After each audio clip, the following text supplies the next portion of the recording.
La composante police de la MINUSCA, en abrégé UNPOL, a lancé le lundi 16 janvier 2023 la semaine de la police qui consiste à montrer au public les actions menées par cette composante en faveur de la population et du gouvernement centrafricain dans le cadre de la restauration de l'autorité de l'État. La représentante spéciale adjointe du secrétaire général de l'ONU en République centrafricaine, Lisbeth Koluti, a procédé à la cérémonie d'ouverture de cette semaine dans la salle de conférence de l'UCATEX à Bangui.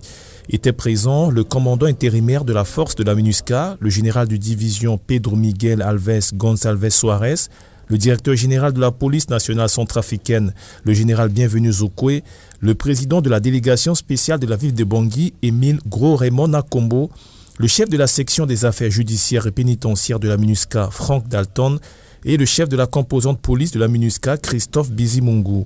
C'est une semaine pendant laquelle nous allons faire des activités communautaires. Ces activités, pour nous, ont un sens très important parce qu'elles nous permettent d'être plus près de la population.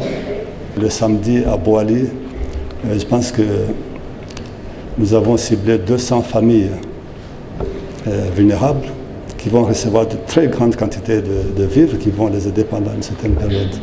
Cette semaine de la police a pour objectif d'informer le public sur le rôle de la composante police de la MINUSCA et des forces de sécurité intérieure et leur travail conjoint mené au quotidien dans le cadre de la protection des civils et de la restauration de l'autorité de l'État. L'écoute et le dialogue avec cette population sont cruciaux pour la réussite des missions quotidiennes de UNPOL.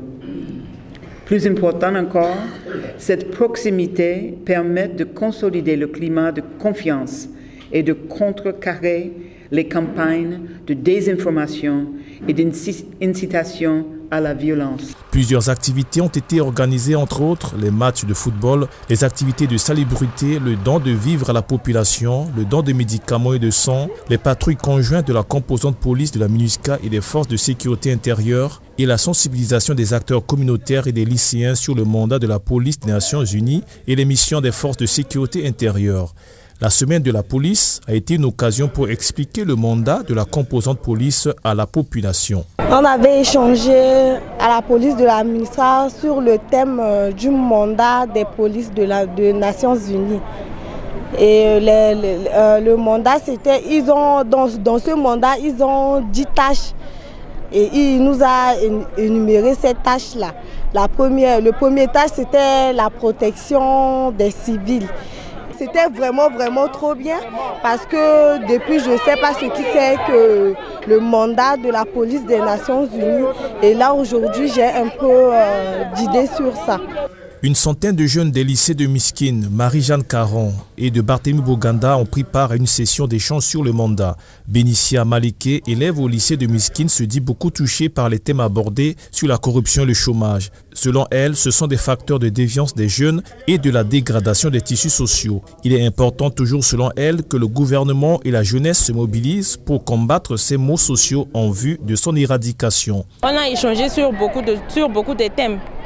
Premièrement, on a parlé sur la signification de leur béret, de la couleur bleue qui signifie l'espoir et la paix. Et ensuite, on a échangé sur comment mettre fin à la corruption et quelle est la venue et quel est le but de la venue de la MINUSCA dans notre pays, la République centrafricaine. Le rôle et l'usage de différents matériels et accessoires utilisés par la composante police de la MINUSCA dans le cadre de la protection de la population civile et de l'appui opérationnel aux forces de sécurité intérieure ont été expliqués aux participants. Durant cette semaine de la police, les casques bleus des unités constituées de police de la Mauritanie, de l'Indonésie, du Sénégal, du Rwanda et les officiers individuels de police ont mené de l'action humanitaire en donnant leur sang au centre de transfusion sanguine au profit de la population centrafricaine dans le but de sauver des vies. Le don de sang, c'est pour aider les vivres des Centrafricains. Nous sommes ici pour la mission humanitaire.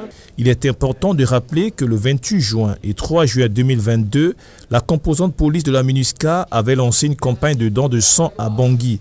Une campagne à l'issue de laquelle 300 poches de sang avaient été collectées au bénéfice de la population centrafricaine. Pour cette semaine de la police, plus de 340 poches de sang ont été recueillies. Cette activité de sang n'est pas la première de son genre. parce qu'actuellement, durant cette année, les unités de la composante police, et spécifiquement ici à Bangui, nous sommes dans notre 3e activité de don de sang. Et l'activité d'aujourd'hui rentre dans le cadre de cette semaine, dans laquelle est organisée plusieurs activités, comme d'autres activités chimiques comme la distribution d'eau. En plus de leurs tâches de la protection de la population civile, la composante police de la MINUSCA mène aussi des activités communautaires parmi lesquelles figure le don de sang qui constitue une contribution à la protection de la population civile. En Centrafrique, vous savez, il y a trop de malaria. Alors le fait de donner de ça, c'est juste un moyen de sauver la vie humaine. Dans le cadre des activités de cette semaine de la police des Nations Unies, une patrouille conjointe composée de la police des Nations Unies, des forces de sécurité intérieure et les unités constituées de police a été organisée dans le 7e arrondissement de Bangui sur l'axe Ngaragba, Kassai et Bangouma 1 le mardi 17 janvier 2023.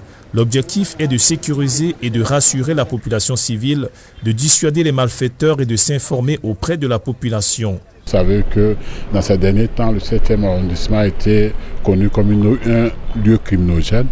Et avec le quartier Bellevue, où il y a beaucoup d'attaques, beaucoup de vols de motos, beaucoup d'agressions. Donc vous comprenez qu'on n'a pas choisi la zone de patrouille par hasard. C'est parce qu'après une analyse criminelle, on a vu que c'était des lieux criminogènes. Donc il fallait marquer notre présence dans ces lieux pour assurer la population, toujours en partenariat avec les FSI. Au cours de cette patrouille, la police de la MINUSCA avec les forces de sécurité intérieure ont échangé avec la population sur les aspects sécuritaires dans leur localité. Marie-Jeanne Ngio-Betty, l'une des habitants de ce quartier, se dit confiante et rassurante lorsqu'elle voit passer la patrouille des policiers.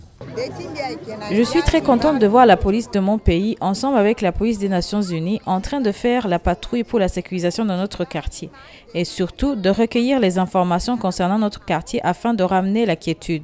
Cette patrouille a favorisé la libre circulation des personnes et des biens. Au cours de la patrouille, nous n'avons pas rencontré de difficultés. La population a coopéré, donc nous avons eu à interagir avec eux. Nous avons parlé de la situation sécuritaire de la zone du 7e arrondissement. Passant par la police de proximité, nous avons eu à inviter la population à accompagner la police centrafricaine, à faire confiance à la police centrafricaine, à faire confiance à la MINUSCA et à accompagner la police dans la lutte contre l'insécurité. Pour éviter la pollution de l'air et la contamination de la population environnante, la composante police de la MINUSCA, à travers le génie civil du contingent égyptien, a arrosé une partie de route de l'avenue des Martyrs depuis le carrefour de Marabina jusqu'au marché combattant. Un des usagers de la route, Geoffroy Fedangaï, conducteur de taxi-moto, se réjouit de cette initiative. Il y a trop de poussière au niveau de combattants, donc le MINUSCA nous a aidé à arroser la route et ça me ferait du bien. Et les poussières aussi amènent la maladie, donc à cause de l'arrosement que le MINUSCA a fait, ça nous ferait beaucoup de plaisir et on encourage ça. La police de la MINUSCA a aussi distribué de l'eau potable à la population du quartier Kina dans le 3e arrondissement de Bangui et celle de PK10 dans la commune de Bégoua, souvent confrontée à la pénurie d'eau.